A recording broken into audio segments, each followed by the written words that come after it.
It is the second week of the year.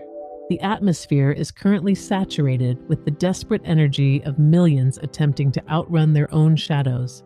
Can you feel it? The world is busy making resolutions, flimsy promises built on the shifting sands of inspiration. By mid-month, 90% of these people will have retreated into their old habits. They will tell themselves they lacked willpower. They will tell themselves they were too busy. But you are different. You are here because you know the truth is much darker, and you are not afraid to face it. You are sitting in the center of a paradox. You have the vision, the resources, and the intelligence to dominate this year. Yet, when you sit down to execute, you feel a heavy, invisible hand pressing against your chest. You find yourself cleaning a room that is already tidy. You find yourself researching a topic for the 10th time. You find yourself paralyzed by a to-do list that you wrote yourself. You tell yourself you are lazy. You fill yourself with guilt. You think, why can't I do this? What is wrong with me? You call this procrastination. You think it's a time management issue. It is none of these things. What you are experiencing is a sophisticated psychological blockade. It is a biological defense mechanism designed to keep you small, safe, and ultimately stagnant. You are not procrastinating because you are lazy. You are procrastinating because your brain has been hardwired for survival, not for sovereignty. You are standing at the threshold of a version of yourself that your ego is not yet ready to encounter. So, we have established that your hesitation is not a character flaw, but a survival tactic. We have identified the paradox of the New Year's energy. Now let me dismantle the specific force that is standing between your current identity and your 2026 throne. To understand why you are stuck, you must first accept a fundamental law of power. The level of resistance you feel is an exact mathematical measurement of how important a task is to your soul's evolution. Teach yourself this today. Procrastination is a compass. It points directly at your North Star. If you are terrified to start, it is because you know, deep in your biology, that this task has the power to change everything. Resistance is the universe's way of verifying that you are on the right path. If the task were beneath you, you'd be bored. If it were wrong for you, you'd be indifferent. Because you are avoiding it with every fiber of your being, it is your greatest work. The more you avoid it, the more sovereign it is. The size of your hesitation is the size of your calling. There comes a point in every woman's life when she must wake up and recognize that her value is owned, not earned. However, the moment you decide to embody this truth, you encounter a universal, malevolent force. Steven Pressfield called this force the resistance. Resistance is an objective force of nature. It is as real as gravity. Resistance is the no of the universe. It is the electromagnetic friction that occurs whenever a soul attempts to move from a lower state of consciousness to a higher one. It is the shadow's defense. Carl Jung understood that the ego's primary goal is stability. To your ego, the current version of you is safe because it is a known way of being, a comfort zone. Even if you are unfulfilled with this version of yourself, the version of you that achieves greatness, the woman who commands wealth and total sovereignty, is an unknown variable. Procrastination is the ego's way of sabotaging your arrival to protect its own existence. You aren't afraid of failing. You are afraid of the identity death required to succeed. Before we go deeper into the anatomy of this fear, I want to address the woman watching this who feels like an orphan of power. If you find value in this transmission, consider subscribing to this channel. We are building a sanctuary for high authority women who are tired of the soft narratives of the mainstream. By joining us, you are helping this message reach other sovereign women who are currently trapped in the shadows of their own potential. This is not just a channel, it is a collective shift in feminine frequency. Help us activate the 1%. We have mapped the force of resistance and its role as the guard of the status quo. Now we will examine the biological freeze response and why your brain interprets your success as a literal threat to your life. In this reactive mode, you are living in the past. You are waking up every morning, rehearsing the same emotions. Steven Pressfield notes that resistance has no conscience. It will reason with you like a lawyer. It will tell you that you need more rest or more preparation. But the guard is lying. Resistance is fueled by the fear of the future self. Every time you sit down to do the work that matters, you are signaling to your biology that the old ways of being are no longer sufficient. This triggers a survival response. Procrastination is the freeze response in the fight, flight, or freeze loop. You are frozen because your brain believes that your potential is a predator. Identity is the internal blueprint your brain follows. If your identity is rooted in fear, your energy will flow towards self-protection. To break this, you must undergo a neurological shift. Your brain doesn't know the difference between what is happening and what you imagine with intensity. This is the power of neuroplasticity. You can rewire your self-worth by changing your internal state before your circumstances change. To break this freeze mode, you need more than motivation. You need an architecture of action. Here is the system derived from the masters of the mind. Step 1. Turning pro. Steven Pressfield teaches that the difference between the amateur and the professional is that the professional works even when she doesn't feel like it. Treat your dream like a 9-to-5 job you cannot be fired from. Sit at your desk at a specific time every morning. Do not wait for the muse. The muse only visits those who are already working. If you cannot do the great task yet, sit in the chair and do nothing else. No phone, no coffee, no research. Just the chair and the task. Force resistance to sit in the room with you until it gets bored and leaves.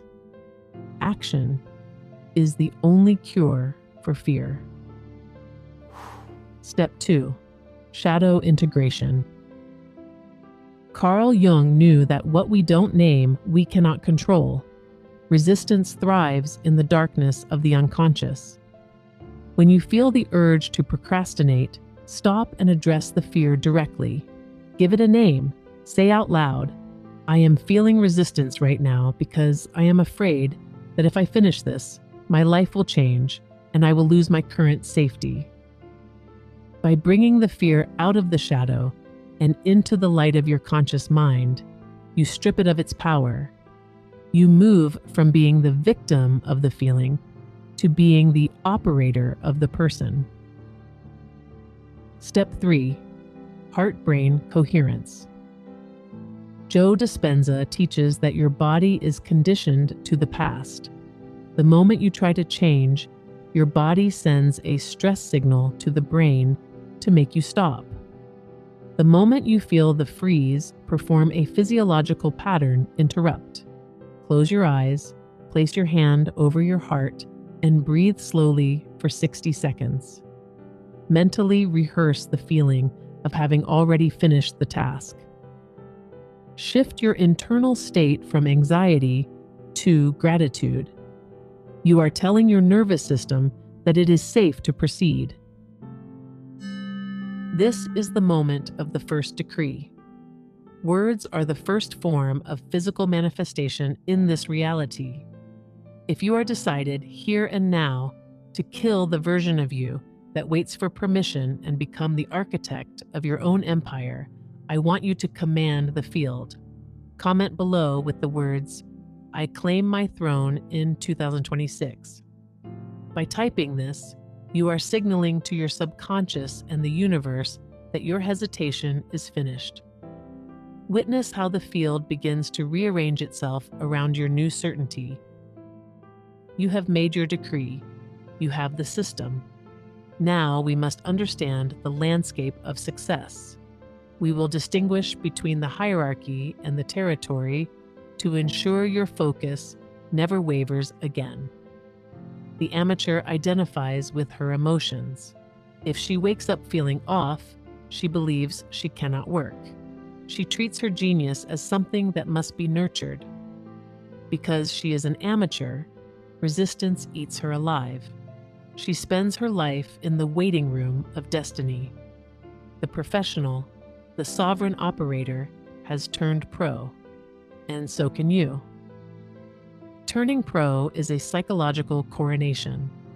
It is the moment you decide that your decree is more powerful than your mood. A professional shows up regardless of the weather in her mind. She understands that the muse only visits those who are already working. When you procrastinate, you are admitting that your fear is more sovereign than your will. Turning pro also means shifting from hierarchy to territory. The amateur is obsessed with hierarchy. She looks at her competitors. She worries about ranking. She wonders what they will think. External validation is a feast for resistance. When you define your worth by your place in the hierarchy, you are always in a state of fear, and fear is the mother of procrastination. The sovereign defines herself by her territory. Your territory is the space where you exert your genius. When you are in your territory, you don't look sideways. You look at the work. You find your sovereignty in the operational excellence of the task itself. We have seen how the amateur is enslaved by the hierarchy. We have seen how the operator owns her territory. Now we conclude with the sovereign audit, the practical steps to reclaim your 2026 kingdom today. A queen doesn't react to chaos. She brings order to it. She doesn't chase validation. She validates herself. This is not a performance. It is a regulation. When you regulate your nervous system and choose elevated emotions regardless of your circumstances, you are sending a powerful message. I am ready to create from the inside out. Look at your January calendar. Every day you delay is a vote for your old identity. Every hour you spend in research instead of action is a sacrifice to the god of stagnation. You are currently in a portal month. The energy of the new year is providing a temporary tailwind, but it will not last. By February, only those with systems will remain standing.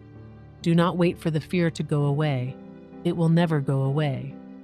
Even the most successful women feel resistance every single morning. The difference is that they don't interpret the fear as a signal to stop. They interpret it as a signal to begin.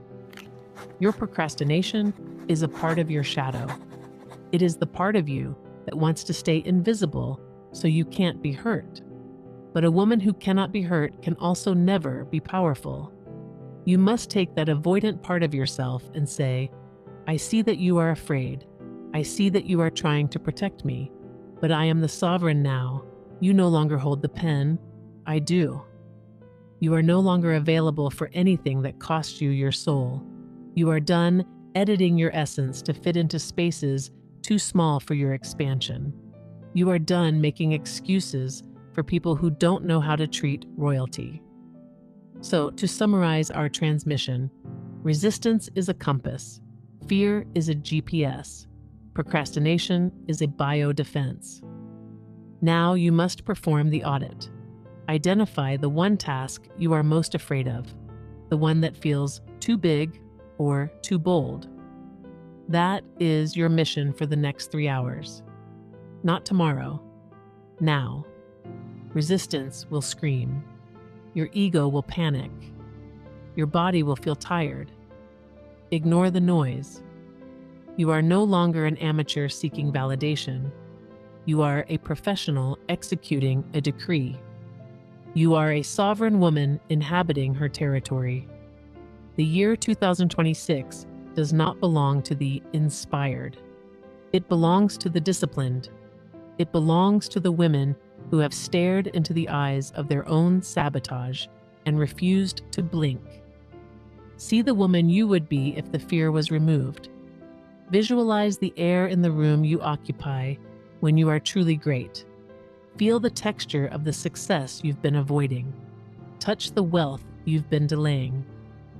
Feel the weight of the authority and authenticity on your shoulders. It does not feel heavy. It feels like it belongs there.